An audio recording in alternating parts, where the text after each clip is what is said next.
Buenos días otra vez a todas y a todos. Estoy feliz, como decía Elena, de estar con vosotros. Justo antes estaba ayudando a una hermana mía que da clases de francés en línea, así que con estos medios estamos viajando mucho.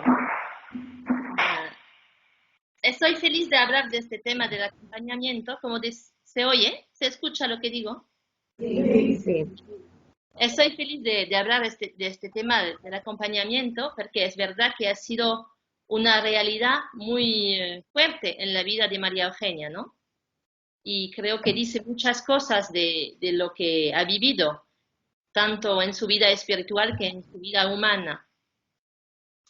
Y como decía Elena, ¿no? En este periodo donde hemos quedado separados unos de otros y también muy lejos, creo que la manera en que María Eugenia ha vivido el acompañamiento dice algo, porque en su tiempo no era fácil encontrarse y, por ejemplo, el acompañamiento con el padre Dalzón ha sido por escrito casi todo el tiempo, ¿no? Así que no era un acompañamiento de confinamiento, pero era un acompañamiento a distancia, ¿no? Bueno, creo que también es interesante porque vamos a ver que María Eugenia ha siempre sido acompañada y casi se podría decir por necesidad personal y por necesidad eclesial. Voy a explicar eso después. Y claro, acompañó ella misma a muchas hermanas, aunque pensando que no era capaz, y muchas veces decía, pero Teresa de Manuel sería capaz ella de acompañar mejor que mí, ¿no? Pero ha ocupado su misión de superiora general, de acompañadora también de la congregación y de las hermanas. Un día se podría considerar como Teresa de Manuel hablar del acompañamiento, que es también un tema interesante, ¿no? Otro tema interesante. Pero para hoy es María Eugenia. Mi primera parte sería sobre la responsabilidad personal y la libertad para María Eugenia, porque creo que no se puede hablar del acompañamiento para ella sin hablar de este tema de la responsabilidad personal. Y esta necesidad de ser acompañada, que creo sí podemos decir para ella es una necesidad, toma sus raíces en algunas características de su pensamiento y de su experiencia. Voy a dar como 4 características. Podríamos encontrar otras, pero voy a dar 4 y desarrollar más 2 de estas. La primera es que está convencida que Dios la guía, que Dios la conduce con amor. Un día, cuando está leyendo con las hermanas su juventud y la manera en que ha conocido a Dios y a la Asunción, dice, Dios me había conducido con lazos de amor, que sería una cita de Osea 11:4, donde el profeta dice, con lazos de ternura, con cuerdas de amor, los atraje hacia mí. Es Dios que habla. Entonces, reconoce en su vida que Dios la guía, y que Dios la guía con amor. Y lo reconoce haciendo memoria de su camino desde su infancia hasta su vida religiosa. Y para ella, nombrar estos momentos en los cuales la presencia de Dios ha sido más fuerte en su vida, podemos decir releyendo su vida, esta memoria ayuda a su propia vida de fe, ayuda el crecimiento de su fe. Y esta relectura la lleva a la confianza. Y claro, no podemos separar el acompañamiento de la relectura. El ejemplo que he dado es una relectura muy amplia de toda su vida, pero se puede también releer una semana o un día o un acontecimiento, lo vamos a ver.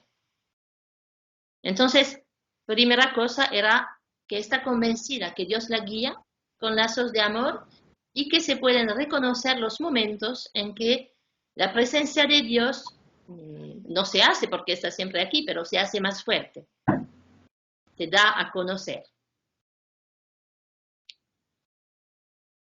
La segunda cosa es que, y lo sabemos, quizás lo sabemos menos para la vida espiritual, lo sabemos mucho para la educación, María Eugenia se siente llamada a vivir una transformación continua.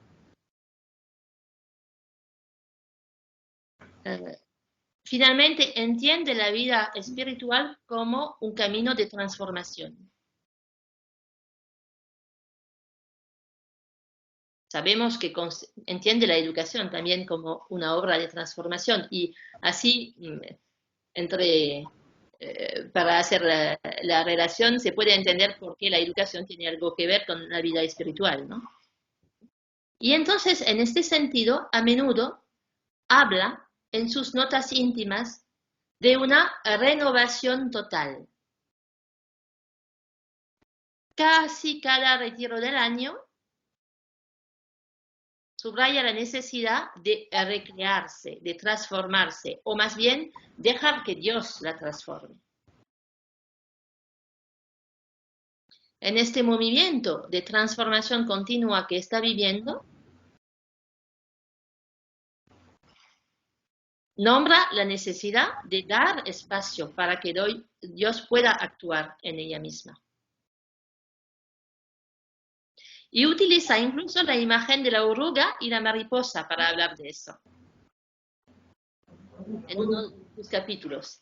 Dice, bueno, vemos que una oruga para transformarse y llegar a ser una mariposa tiene que pasar por momentos donde no es bonita, no huele bien, hay momentos difíciles en su vida de oruga, ¿no? Pero al final va a ser una mariposa. Y entonces habla de nuestra transformación como esta transformación, ¿no? Que pasa por momentos difíciles, pero sabemos que un día vamos a ser mariposas. Y a lo mejor somos mariposas varias veces en nuestra vida, ¿no? No es como un camino continuo, ¿eh? Pasamos muchas veces por la oruga y la mariposa. Entonces, llamada a vivir una transformación continua, que era la segunda idea.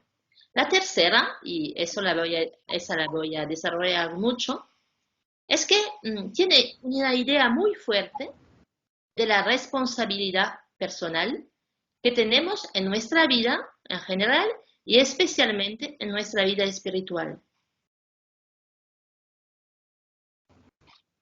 Cuando se leen los capítulos, vemos que considera que esta vida espiritual es un trabajo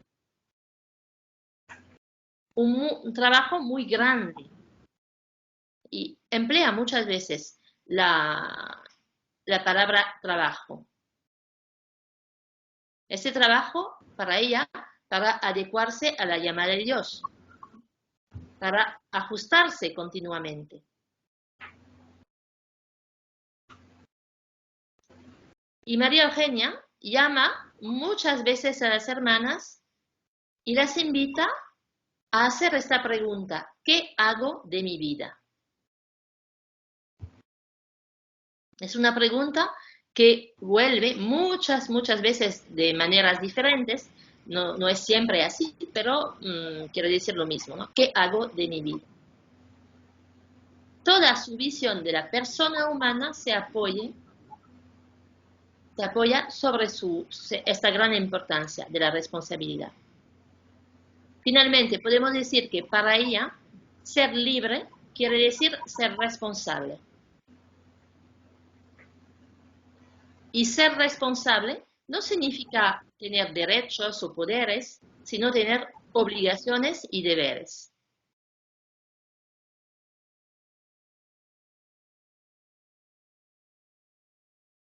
Y una de las obligaciones es dirigir su vida, toda su vida, en todas sus dimensiones hacia Dios. dirigir sus acciones hacia Dios. Hacer que cuando actúa para Dios y por Dios. Incluso en las cosas más cotidianas, más humanas de la vida. No quiero decir que tiene que estar todo el tiempo en la capilla. Pasa a través de la vida cotidiana más concreta, ¿no? En muchos capítulos se encuentra esta idea y ahora que tenéis 200 capítulos de María Eugenia traducidos en español en la página web, pueden encontrar estas veces, pueden leer algunos y encontrar. Pero doy un ejemplo, que es el capítulo del 7 de septiembre de 1872. 7 de septiembre de 1872. En este capítulo expresa varias ideas, incluso que Dios se hizo hermano, esposo, que tenemos que compartir con Dios una relación de intimidad. Y dice, Él es como el origen y el horizonte de nuestra vida, y dice María Eugenia, debemos vivir por Él, dirigir todos nuestros afectos hacia Él. Dirigir todos nuestros afectos hacia Él. Es decir, orientarnos hacia Él. Y desarrolla diciendo, su amor, el amor de Dios, debe ser el sentimiento más íntimo de nuestro corazón.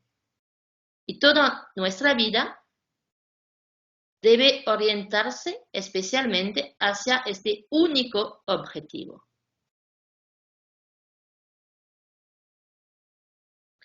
Y ya bien sabemos que a partir de esta experiencia del amor de Cristo, del amor de Dios, su pregunta ha sido después, ¿cuál es mi objetivo en la vida social, en la vida humana? ¿Qué sociedad quiero construir? Pero esta pregunta está enraizada en la primera. ¿Cómo construyo mi vida a partir del amor de Dios y de Cristo? Y por supuesto, después me puedo preguntar, entonces, ¿cómo voy a actuar en la sociedad? ¿Qué sociedad quiero construir? Porque claro, para María Eugenia, una otra cosa segura es que hay un lazo muy fuerte entre mi vida interior y mi manera de actuar. Eso sería la unidad de vida en que hablamos en la Asunción, ¿no? A partir de lo que estoy viviendo con Dios, entonces encuentro mi manera concreta de actuar en el mundo. Y no están separados los dos.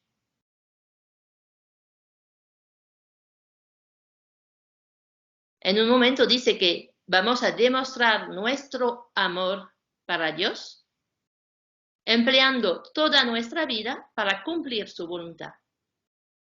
Entonces, mostrar amor y emplear nuestra vida en todas sus dimensiones.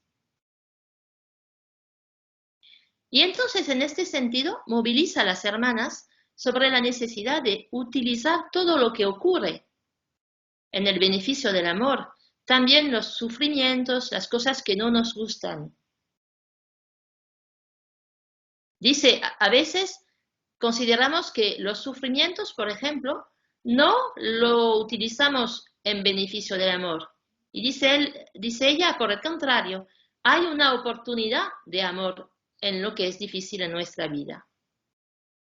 Porque en estos momentos difíciles tenemos la oportunidad de mostrar que somos coherentes, consistentes.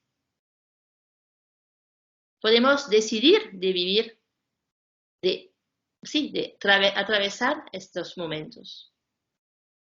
Y en estos momentos difíciles tenemos siempre la posibilidad de elegir de vivir con amor y con esperanza, o de dejar que estos acontecimientos o cosas difíciles nos detengan por siempre, ¿no?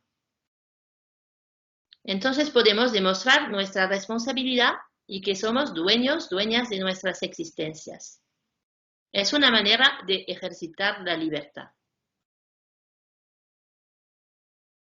Y podemos ver que en su propio camino, el acompañamiento Es la mejor manera para ella, con su relación con Dios directa, claro, de hacer este salto entre someterse a los acontecimientos o consentir en un acto de libertad que la compromete. Al hablar de sus dificultades en el acompañamiento, muchas veces, por ejemplo, el padre Dalzón escribe, me ha ayudado a pasar a una otra actitud, ¿no? A cambiar de mirada, no tanto de mirada que de manera de vivirlo, ¿no? Y este cambiamiento pasa por la expresión de lo que le duele, que no acepta en un primer momento, la expresión de sufrimientos, pero también de sus fracasos interiores, ¿no? De lo que no consigue hacer, pero también la expresión de las victorias, de los pasos para ir adelante.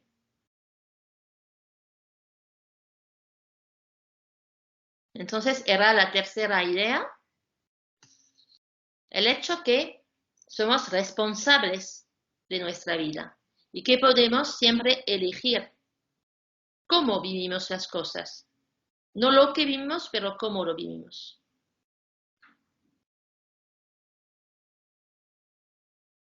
La cuarta idea sería que para ella Dios nos ha dado tantas facultades para vivir una vida responsable, tantas facultades.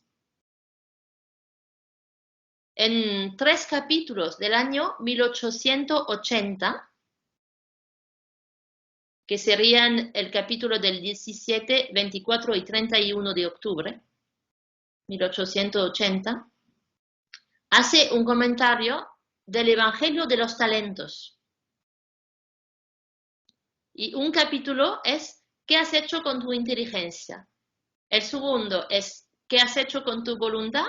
Y el tercero es ¿qué has hecho con tu corazón? Inteligencia, voluntad, corazón. Y incluye en uno de los capítulos la importancia de la memoria.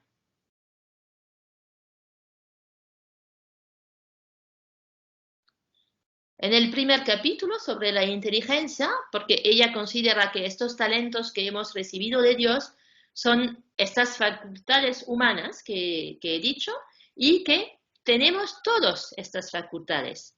En un momento dice a las hermanas, bueno, quizás una sabe cantar, la otra cocinar, eso sí, y una no sabe cantar y la otra no cocinar, pero todas tenemos una inteligencia, una voluntad, un corazón. Y eso nadie puede decir, Dios me ha olvidado, no lo he recibido. Así que tienen que hacer con lo que tienen como competencias humanas, pero estas tres las pueden siempre utilizar porque Dios se lo ha regalado a todas.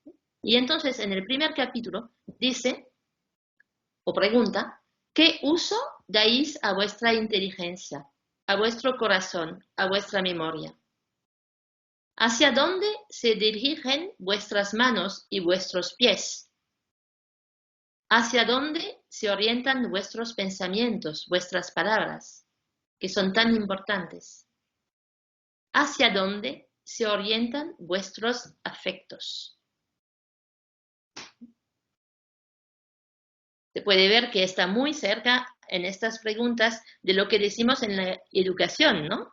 De utilizar de dirigirse hacia todas las dimensiones de la persona humana. Y entonces María Eugenia dice, bueno, la vida cristiana no consiste en tener grandes responsabilidades en la vida para vivir eso, pero en cada momento, en cada pequeña parte de mi vida, en mi relación con los demás, en mi oración, en mi tarea, en mi misión, siempre tengo que pedirme hacia dónde se dirigen mis pensamientos y mis acciones, mis palabras y mis silencios, mis afectos.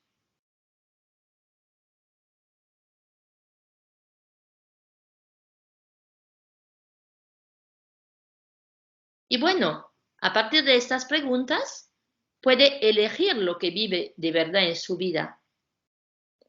Es un poquito como un músico que debe ajustar constantemente el sonido de su instrumento a la nota evangélica, ¿no? Es como tomar decisiones a partir de estas preguntas. Y así, para María Eugenia, vamos entrando poco a poco en un discernimiento continuo. De las preguntas pasa a su respuesta personal. Y claro, a veces se equivoca, a veces toma un camino más largo, a veces resiste. Pero lo importante para ella es hacerse la pregunta y poder dar la razón de nuestras acciones. Y poco a poco se va transformando. Poco a poco, como dice ella, la fe puede inspirarnos y dominar nuestro juicio, nuestros gustos, nuestros afectos. Y yo creo que el acompañamiento para María Eugenia es el lugar para hacerse esas preguntas y para dar sus respuestas a estas preguntas, sus respuestas del momento, para discernir sus respuestas. Un otro trabajo que se podría hacer, que sería muy largo, sería de recoger todas las preguntas que hace María Eugenia en sus capítulos, ¿no? Un día yo quisiera hacer este estudio, ¿no? ¿Cuáles son las preguntas que vuelven más veces, ¿no? Porque hace siempre preguntas y un día me pregunté, ¿no? Pero demasiado, ¿no? Es demasiado que se hace siempre preguntas. Y sí, claro, un día he entendido que si se hace tantas preguntas es también porque discerne continuamente, ¿no? Estas preguntas son la expresión de su deseo de actuar según lo que Dios la llama a hacer. Y claro, no tiene la respuesta enseguida, tiene que buscarla. Entonces, tercera idea, tenemos que utilizar nuestras facultades recibidas de Dios para vivir nuestra vida de fe de una manera responsable. Yo creo que diciendo eso, aunque no he dicho mucho la palabra acompañamiento, he hablado de lo que se puede vivir en un acompañamiento. Así que ya tienen una idea de lo que puede ser el acompañamiento para María Eugenia. Ahora, para ilustrar esto y para ir más concretamente en su manera de vivirlo, que claro, no va a ser la nuestra, pero que puede darnos ideas, voy a hablar de dos momentos, de dos maneras de acompañamiento para ella, ¿no? Yo decía, para ella el acompañamiento es un discernir y creo que implica para ella también caminar juntos, ¿no? Por eso decía en el principio que para mí era una necesidad eclesial. No entiende la vida espiritual sino en relaciones con una comunidad. Así que el acompañamiento es una manera de hacer comunidad también, de vivir una forma de relación cristiana. Y ya sabemos que la historia de la congregación ha sido marcada desde el principio por esta capacidad de discernimiento comunitario de las hermanas. Se pueden ver lo que se cuenta de la partida del padre Combaló, por ejemplo, donde es un discernimiento comunitario que ha decidido de lo que se hacía. Y la comunidad tenía solo 2 años. Y también para su vida personal. Yo creo que María Eugenia quiere compartir su discernimiento. Se puede ver de otra manera en cómo ha escrito las constituciones con Teresa Manuel y con el padre Danzón, ¿no? Y también en las responsabilidades de la misión recibida lo ve necesario. Un día, en los consejos para la educación, escribe a los responsables, a las responsables de las instituciones, a ellas les corresponde dejarse iluminar a través de todos los consejos que su posición les permite tomar. Y en otros momentos, cuando habla de la superiora general y de las superioras locales, dice: tenga en cuenta que la superiora general no puede decidir nada importante sin su consejo. Debe hablar con su consejo sobre todos los asuntos de cualquier gravedad. Entonces, incluso en su manera de vivir la misión, ve la necesidad de tomar consejo, que sería otra manera de entender el acompañamiento, que no sería un acompañamiento espiritual, pero está hecho de ampliar mi visión con la visión de otros. Y ya saben que quiere siempre enriquecer su visión con la visión de personas que no tienen la misma forma de mente que la suya, que dice que se duerme al estar con personas de su opinión. A mí me gusta mucho eso. Entonces, además de todas estas personas que han dado consejos a María Eugenia, que no se pueden ni contar ni nombrar porque son muchísimos, ¿no? Y que es una forma de acompañamiento otro, ¿no? Pero muchísimas hay, porque siempre tomaba consejo, incluso de la jardinera para saber cuánto pagaba la escuela de su niña para dar un consejo a Teresa Manuel.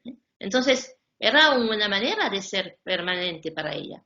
Pero además de estas personas, podemos decir que hay 4 personas, sacerdotes, que han sido importantes en su vida espiritual, ¿no? Yo creo que muchas saben cuáles son estas personas, quizás la cuarta será un poquito más sorpresa, pero el padre Combaló, claro, que era en el momento de despertar su vocación, como la revelación de su capacidad, de la llamada de Dios en su vida. También el momento del descubrimiento de su fe. Y con el padre Combaló, bueno, vivía un gran afecto, un afecto profundo, yo creo. Un segundo, que no es un acompañamiento regular, pero que ha existido muy, muy fuerte, el del padre Lacordaire. También el nacimiento de su vocación y vinculado a una experiencia de iglesia.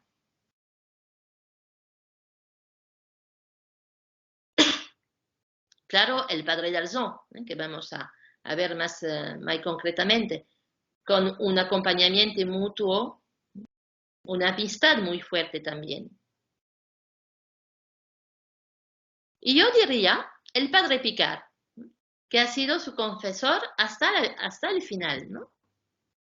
Y que incluso en los momentos muy difíciles de la vida de la congregación, cuando ya padre Picard no venía más en Auteuil porque no quería ver ni una hermana de la Asunción, María Eugenia iba afuera, salía de Auteuil para seguir confesándose al padre Picard, reconociendo su capacidad de confesor y, bueno, era también una estima mutua, creo, cuando se lee lo que ha escrito el padre Picard en el momento de la muerte de María Eugenia.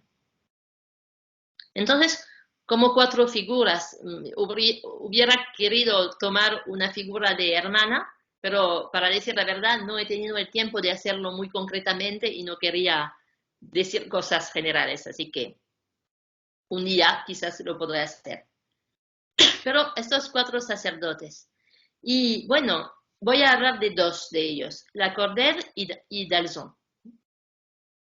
Entonces, para el padre Lacordaire, María Eugenia vuelve muchas veces en su encuentro con él, en el momento de su conversión en Notre Dame, y sabemos que cuando lo ha escuchado después se ha arreglado para poder ver al padre Lacordaire, ¿no?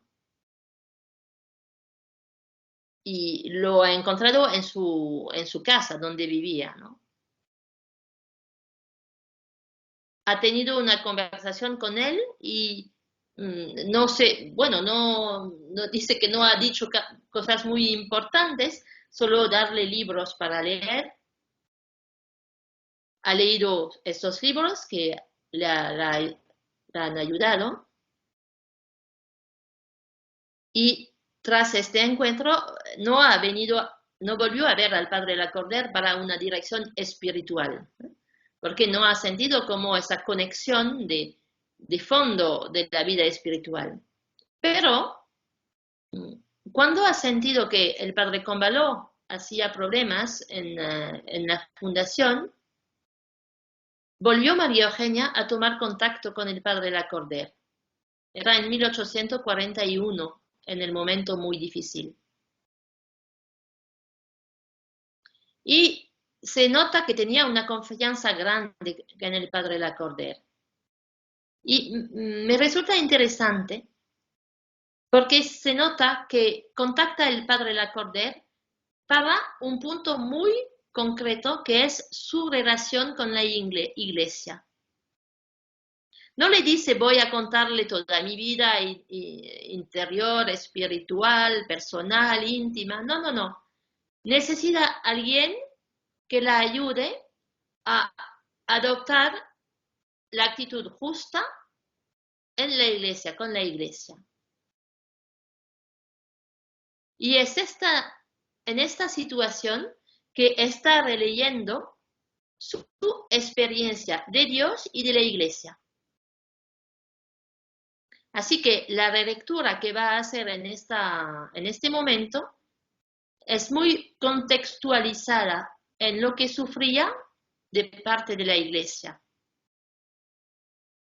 Ha notado que, bueno, los sacerdotes no eran un gran apoyo para ella en este momento, ni Combaló ni los de la iglesia de París, y necesita una persona que la ayude a seguir actuando según la iglesia y en la iglesia. Y es la oportunidad de una lectura de toda su vida. Y puede confiar al padre Lacordaire su experiencia dolorosa de la iglesia.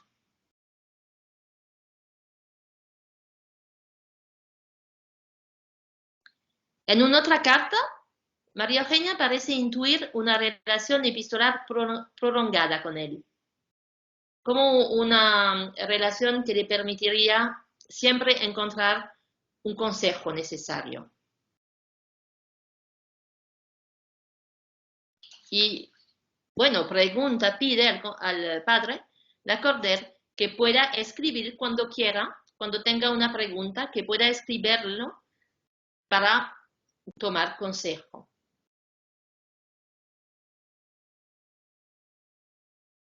Y es interesante porque expresa deseos para esta relación.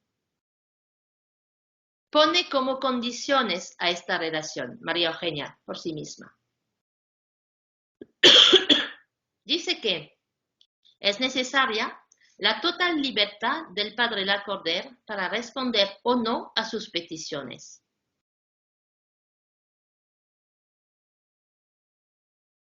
Implica la libertad del acompañador, del acompañante. Habla de la libertad de no responder a las preguntas si eran demasiado indiscretas. También para el padre Lacordaire. Dice, podrá hacer todas las preguntas que usted juzgará útiles para comprender mejor. Entonces abre una posibilidad para que él la conozca mejor.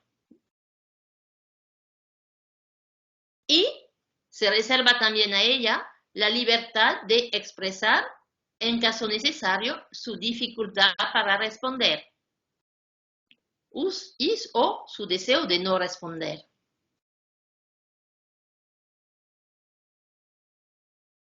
Entonces se ve que para ella la libertad está al centro de la relación de acompañamiento. La libertad de la persona que está acompañando y la libertad de la persona que está acompañada.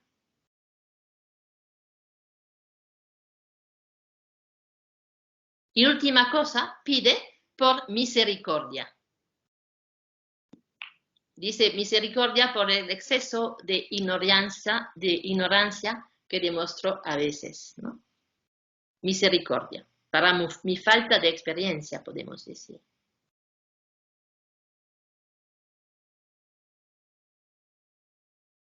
Como respuesta a esta confianza, yo creo que el padre Lacordaire muestra siempre un gran apoyo a María Eugenia, aunque no ha sido muchas veces, pero es siempre un apoyo en esta relación con la Iglesia. A partir de eso, de lo que ha puesto María Eugenia como condiciones, antes de hablar del padre Dalzón, yo quisiera dar otras cosas que necesita María Eugenia en el acompañamiento, y esta lista no es exhaustiva porque muchas veces en sus cartas habla de lo que necesitaría, y no puedo hacer toda la lista, ¿no? Pero algunos puntos que me han parecido muy importantes, ¿no? Dice que necesita confianza y perseverancia.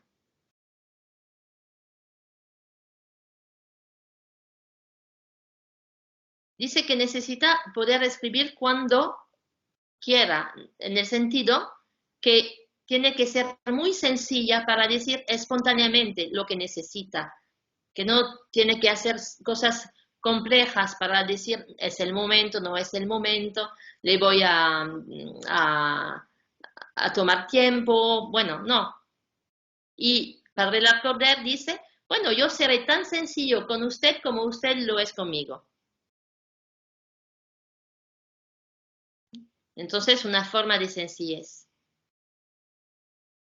También busca en esta relación con el Padre Lacordaire una forma de consolación y de, bueno, ánimo. Sí, encuentra el ánimo para seguir el camino en la Iglesia.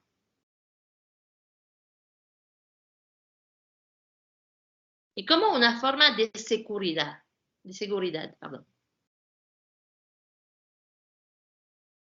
Entre energía y dulzura. Eso es con el Padre Lacordaire. Ahora pasamos al Padre Dalzón, que ya toma más tiempo en su vida y más espacio también en su vida. Ya saben cómo María Eugenia y el Padre Dalzón se han encontrado. Un día que María Eugenia estaba en la visitación en la Côte Saint-André para formarse a la vida religiosa, el Padre Combaló estaba en la casa de su madre, que está cerca de la visitación, y bueno, invitó a María Eugenia. Invitó también a su gran amigo, el Padre Dalzón.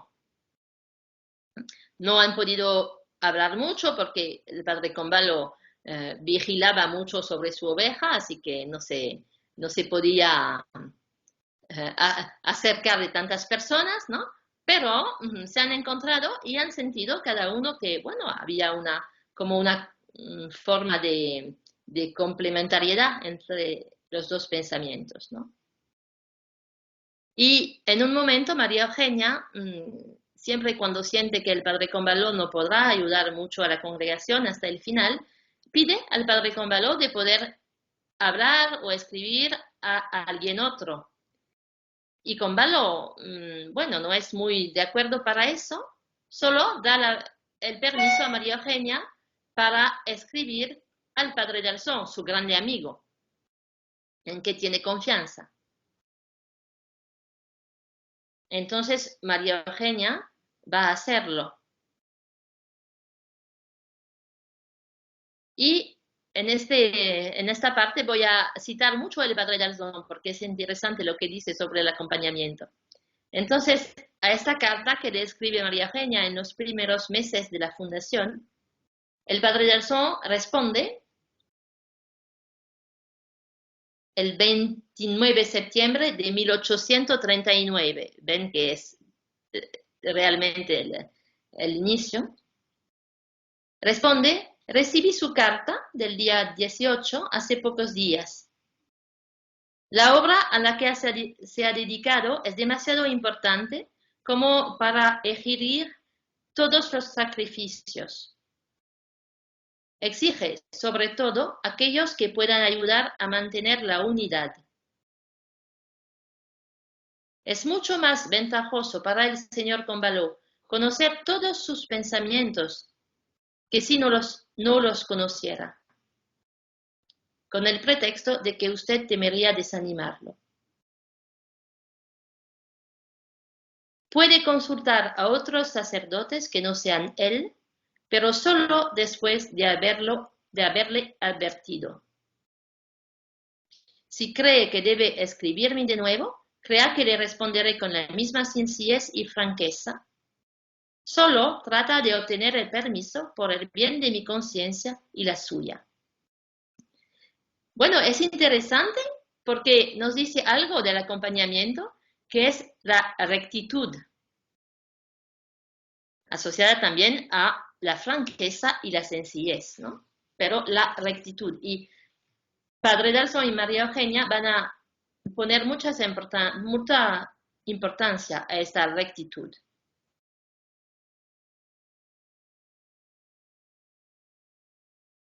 Y algunos meses después, María Eugenia escribe de nuevo y Padre Dalson responde: acepto con gusto su petición de escribirme de vez en cuando. Se nota que había preguntado otra vez porque no era tranquila María Eugenia. Creo que debo darle mis razones para hacerlo. ¿Cuáles son estas razones? Dice el Padre Dalson que ama al Padre Combaló, que no se hace ilusión sobre sus defectos y que desea el bien para la nueva comunidad. Y ha verificado con su confesor y su confesor le asegura que puede hacer esto.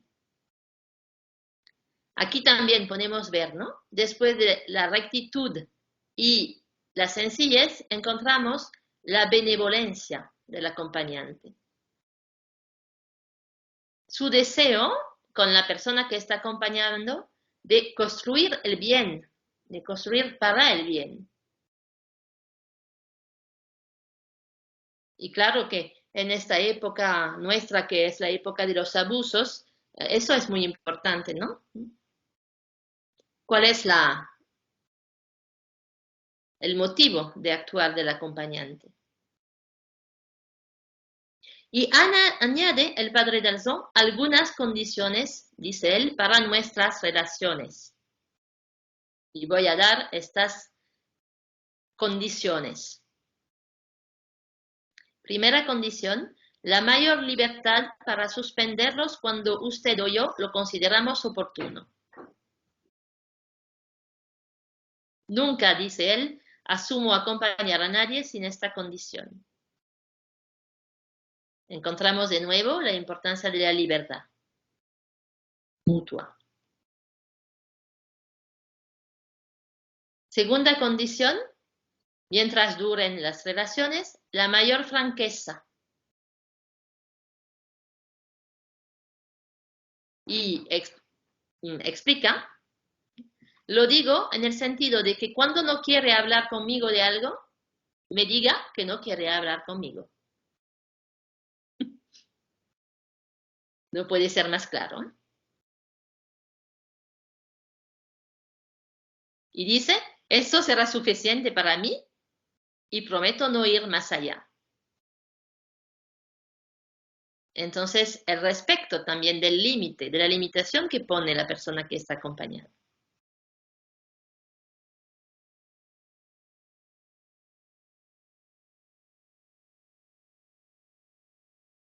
Tercera condición que pone el Padre Dalson, la resolución de no temer nunca herirme. La resolución de no temer nunca herirme, así como por su parte, la convicción de que nunca le hablaré sino en presencia de mi crucifijo. Dice él, puede que me equivoque muy a menudo, pero cuando lea mi carta a los pies de nuestro Señor, apreciará la intención que la dictó. Entonces, para cada uno, la verdad delante de Cristo y la confianza que el otro, aunque diga una cosa que no me gusta a primera vista, o que me hace mal, o que me hace sufrir, porque es una palabra de verdad, es la confianza que cada uno hablamos siempre desde nuestra relación a Cristo, a partir de nuestra relación a Cristo.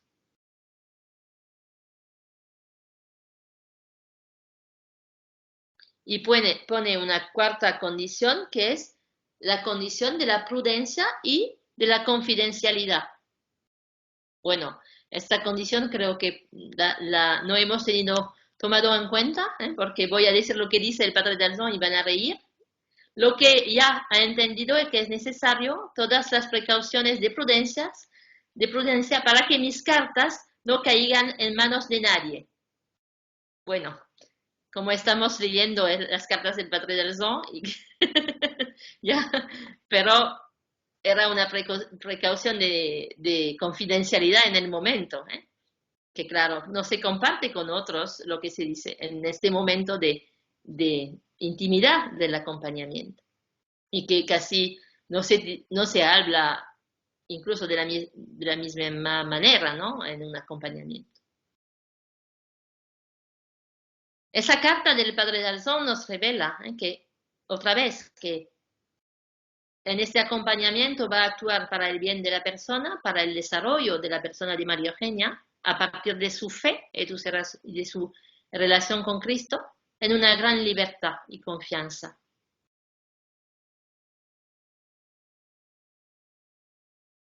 A través de las cartas de María Eugenia, que aquí podríamos escribir libros, podemos intuir algunas cosas que espera de este acompañamiento. Las digo, no hay orden de prioridad, las digo como he encontrado. Una primera cosa que espera es la bondad.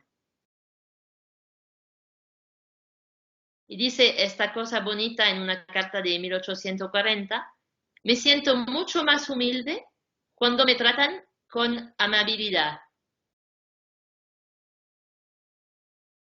En este momento dejo mi ironía interior, mi fatalismo de espíritu y me acerco a nuestro Señor.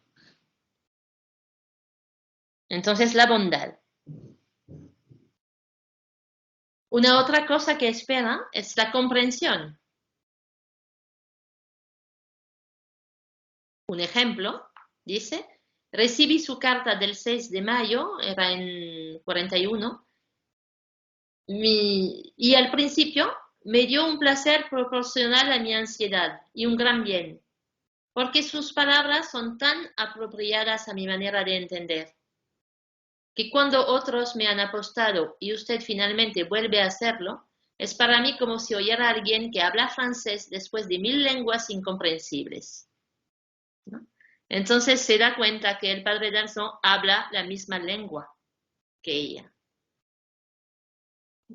cuando tantos otros hablan otro idioma.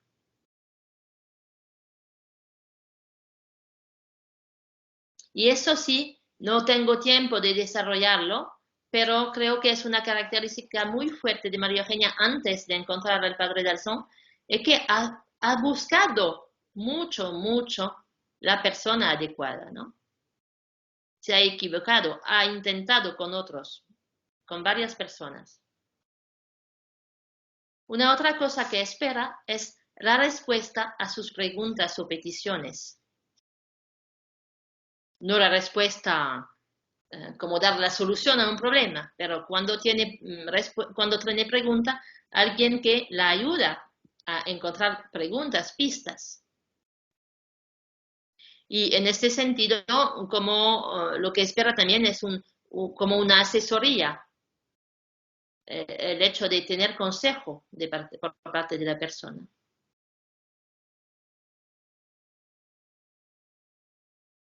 También espera una expresión de exigencia. Dice algo muy bonito, a ver si lo encuentro.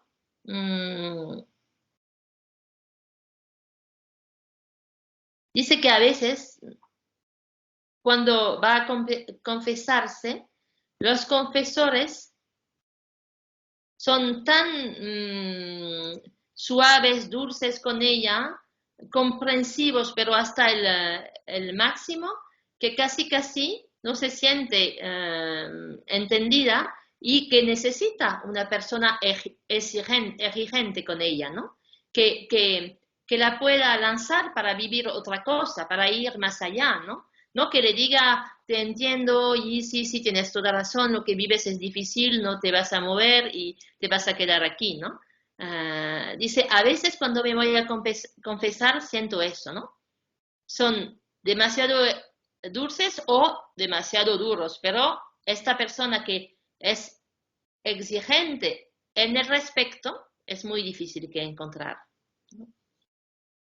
Y necesita esta exigencia. Necesita también respeto y compasión.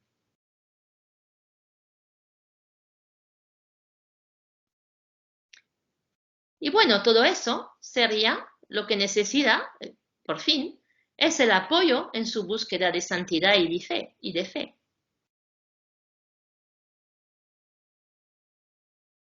El apoyo en su vida de santidad y de fe, como he dicho para empezar, que es también un apoyo en su manera de actuar en la vida, porque están vinculados uno a otro.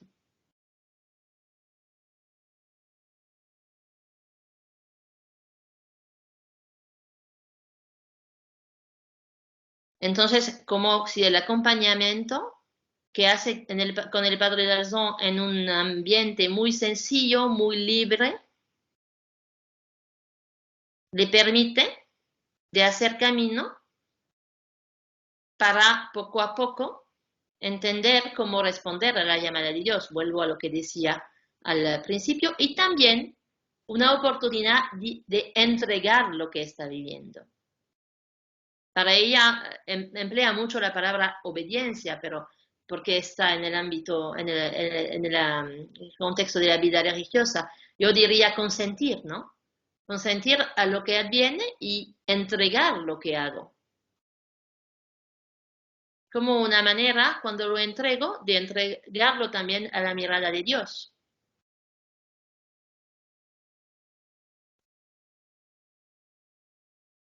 Sería muy interesante de estudiar la relación entre los dos a través de su vida, pero ya está casi terminado el tiempo. Entonces, para concluir, ¿cómo hacía María Eugenia este acompañamiento? Podemos decir que su manera de vivir el acompañamiento y la relectura tiene varias formas. Hablé de esta forma del acompañamiento muy concreto, pero podemos decir que, como tercera parte, cuando se habla de María Eugenia y la relectura, es con sí misma y con otros, sola con Dios y con toda la comunidad. O se trata de acontecimientos de la vida pública, social o muy íntimos de su vida, de la vida interior. Se habla de relaciones, sentimientos muy concretos y de grandes ideas, de visiones. Lo hace por escrito o hablando directamente con la persona. Una cosa que no he subrayado y que quiero subrayar en la conclusión es la importancia para ella de escribir. Era, claro, debido a la situación, pero también porque yo creo que para ella este escribir es una manera de leer por sí misma. ¿Por qué hace eso? Ya lo he dicho desde el principio, pero yo creo que también por todo lo que he dicho, y incluso porque necesita apoyo en su misión, porque se siente sola en su misión. Viva la soledad que cada uno de nosotros vivimos en nuestra vida en general, ¿no? Hacía la experiencia que nunca, bueno, que tienes que asumir tu soledad. Y creo que el acompañamiento era una manera para ella de asumirla, ¿no? ¿Y para qué? tantas cosas se podrían decir, ¿eh? Pero podemos decir que para reconocer el pasaje de Dios en su vida, claro, para conocerse a sí misma y conocer a Dios, para definir su vida espiritual, el color particular de la suya y no de la de una otra. Se nota, por ejemplo, muchas veces en la relación con Teresa de Manuel, eso. Elegir sus medios de vida cristiana y de vida de fe. ¿Cuál es mi mejor medio? El mío y no el del otro. Y ajustar su manera de actuar en la vida.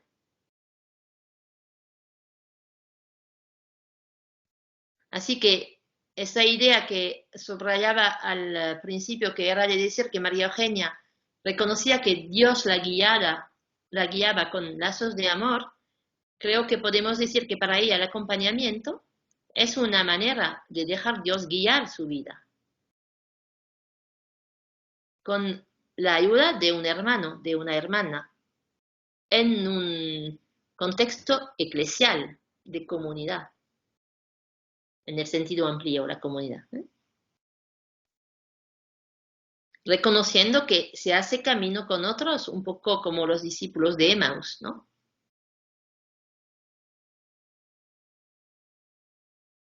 Bueno, ya veo que he hablado muy largo, pero es así. Espero que no se han dormido y me detengo aquí ahora.